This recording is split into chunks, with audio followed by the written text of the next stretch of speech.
H&M is a global fashion brand from Sweden, and it's well known for selling trendy clothes at affordable prices. The company operates in many countries around the world, and to keep their prices low, H&M outsources production to factories in developing countries. But this is where the issue starts. One major ethical issue faced by H&M is labor exploitation in its supply chain. In some of these factories, workers are paid very low wages, required to work long hours, and sometimes even face unsafe working conditions. Even though H&M does not directly own these factories, they still benefit from the low production costs. So this raises an important question. Should companies be responsible for how their suppliers treat workers? This situation becomes an ethical issue because it involves fairness, human rights, and corporate responsibility. So now, let's look at this issue using some ethical theories. First, utilitarianism. Utilitarianism is about looking at the overall outcomes, whether something brings more good or more harm. In H&M's case, yes, they provide affordable clothes and job opportunities, which is a positive impact. But at the same time, many workers are suffering due to low wages and poor working conditions. So when we compare both sides, the harm to workers is actually greater than the benefits. That means, from a utilitarian perspective, this situation is considered unethical because it does not create the greatest good for everyone. Next is deontology, which focuses more on moral duties and principles. This means companies have a responsibility to treat people fairly and respect their rights no matter what. In this case, H&M has a duty to ensure that workers are treated properly, even if production is outsourced. But when workers are underpaid or working in unsafe conditions, that duty is not fulfilled. So from a deontological point of view, this is also unethical because it violates basic human rights and fairness. Now, let's look at this issue from the stakeholder perspective. Stakeholder theory means a company should consider the impact of its actions on all parties involved, not just profit. In the case of H&M, there are several important stakeholders. First, the workers, who are the most affected because they experience poor working conditions. Second, customers, who may lose trust in the brand when they become aware of the issue. And third, investors, who may be concerned about the company's reputation and long-term performance. So clearly, this issue affects multiple stakeholders, not just one group. Next is corporate social responsibility, or CSR. CSR means a company should act ethically and contribute positively to society.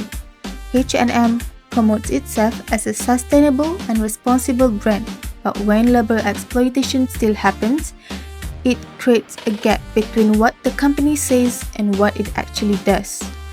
This can reduce trust and make the company seem inconsistent. So CSR is not just about branding, but must be reflected in real-life actions. Because of these issues, it is important for the company to have a proper solution. So now, I will present my proposed framework. The title of my framework is Ethical Supply Chain Governance Framework for H&M. The objective of this framework is to ensure fair labor practices, improve transparency, and make sure workers are treated ethically across the supply chain. This framework is based on ethical principles such as fairness, human rights, utilitarianism, and deontology. For the framework components, it includes a supplier code of conduct, regular updates, worker protection systems, and transparent reporting to ensure accountability. Under the policy, all suppliers must follow strict rules such as paying fair wages, providing safe working conditions, and complying with labor laws. For the SOP, the process starts with selecting suppliers based on ethical standards, followed by regular updates, providing training and taking immediate action if any issues are found. Next is the decision model. Before choosing any supplier, the company must ask, are workers treated fairly? Are working conditions safe and are ethical standards followed?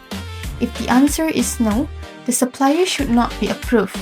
For implementation, H&M can work with third-party auditors, use digital systems to monitor suppliers, and increase transparency through public reporting.